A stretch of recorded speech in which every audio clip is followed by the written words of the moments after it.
r/AskReddit by LaughWithMEmes.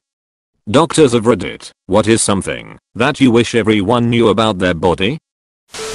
Ejaculating blood happens to most people at least once in their lives, and in 99% of cases it resolves without taking any action within a week. It doesn't even warrant a doctor visit. Peeing blood, for both sexes, is a serious medical emergency and you should immediately go to the ER. People think it's the other way around. Excuse me, what?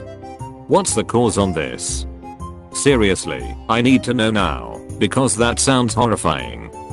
Friable prostate tissue can also be due to infection or trauma to the prostate.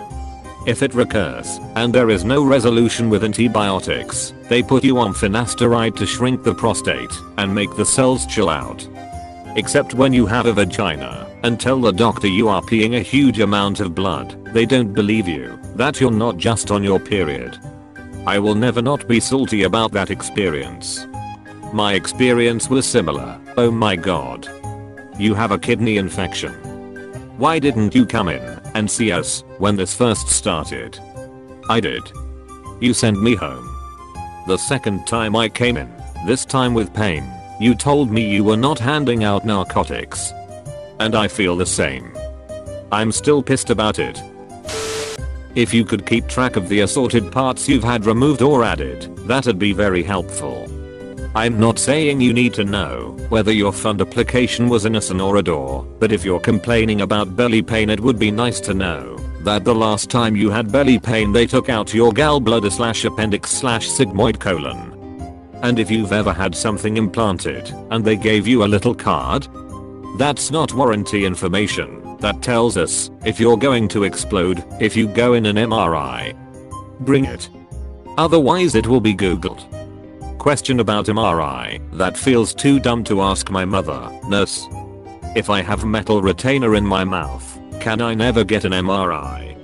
Growing up she said if I got a tattoo I couldn't get an MRI, but found out that was just to try to get me not to get one. Here's a good list of things that mean you can never get an MRI. In general, most devices are compatible, but just make the images look shitty if they're any other thing you're trying to look at. Some people seem to think that if you act healthy for a bit, it'll make up for being a wreck. There are so many things wrong with this. Just one example, antioxidants are like gas for your car. You can store up a certain amount of vitamins, but your tank can only hold so much.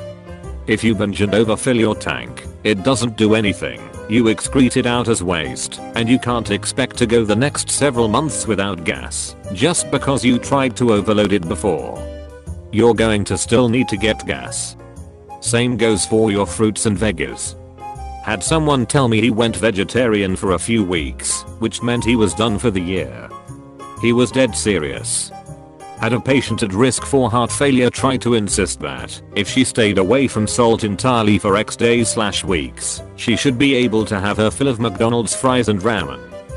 Had a smoker argue that if he stopped for some time, he should be able to smoke freely for a while. With some digging, stopping turned out to mean a couple less cigarettes a day.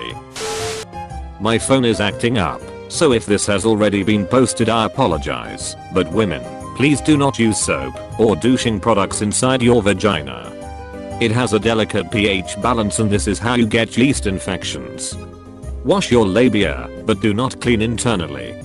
The vagina is self-cleaning just like your eyeballs. Do you wash your eyeballs? No. Do you wash your face? Yes. This is a great way to explain it.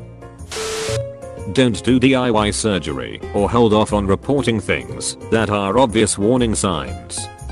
Don't be the guy who tried to remove his skin cancer with a knife. Doctors hate him, they really do. See how he removed skin cancer with nothing but a box knife. Type 2 diabetes is more serious than most people realize. I work as a doctor in hemodialysis and most of them are due to diabetic nephropathy. It also affects your eyes, nerves, immune system, etc. Simple life changes can help you, but no one seems to care. I even lost 9 kilograms myself because I had a family history of diabetes and to be healthy. Edit. Wow, thanks for the silver stranger. I didn't expect this comment to be big, but please take care of yourselves people, because it is really sad for us doctors to see people get ill because of a preventable illness. Also, there are lots of good subreddits for people trying to make a lifestyle change. You and your body deserve better. Edit 2. Change diabetes to type 2 diabetes for clarification. Changed easy to simple. Diabetic here. So much this. I'm trying to do my best by carb counting, checking my levels 8 to 10 times a day. Setting the diabetes team next week to try and get approval for a pump and or CGM.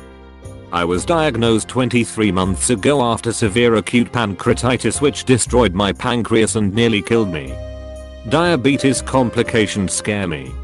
Amputations, blindness, and kidney failure are bad news. But it's DKA that really scares me. Your kidneys and liver cheerfully do all the toxin elimination you'll ever need. Cleanses and other detoxifying products are bullshit woo and a waste of money. The people who sell them are predators who only care about your money becoming thieves. Cheerfully makes this comment extra nice. I really doubt my liver is at all cheerful. You need some kind of exercise. Doesn't matter how you feel right now, sitting for 12 to 16 hours a day will have negative consequences. I got a new job since last November that has me on my feet for around 6 hours a day minimum. After years of desk work, I'm down 2 holes on my belt since. I did the same thing. I wasn't fat, but I was getting tubby and weak from working at a computer. My face was fat, even. Pay cut, on my feet 10 hours, do a lot of laboring here and there. Work with and around a lot of interesting, funny people. Exercise after work now too. Never been happier or in better shape.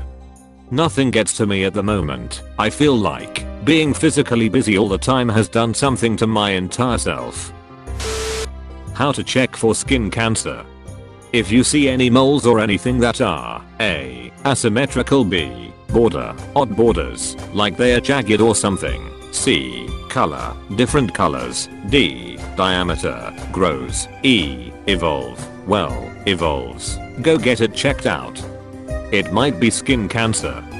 I remember showering one day and noticing a mole on my foot and thinking that's new and also a weird place for a mole. Then every so often in the shower I'd notice it. Over the course of a few months it started to change rapidly and I kept putting off seeing a doctor about it, busy with work, life, etc. I finally got to a skin specialist. He took one look at it and said that's got to come out. I'm thinking, yep, sure, biopsy blah blah, and he's like, no, that's definitely skin cancer. I'm not freaking out but mildly concerned. It gets taken out and sent off. Couple of weeks go by and I get a call asking if I can come back in to discuss the results. I already know it's skin cancer based on the initial reaction, but I was not expecting to get there, walk in the room, and see another doctor there. An oncologist. Stage 3C skin cancer.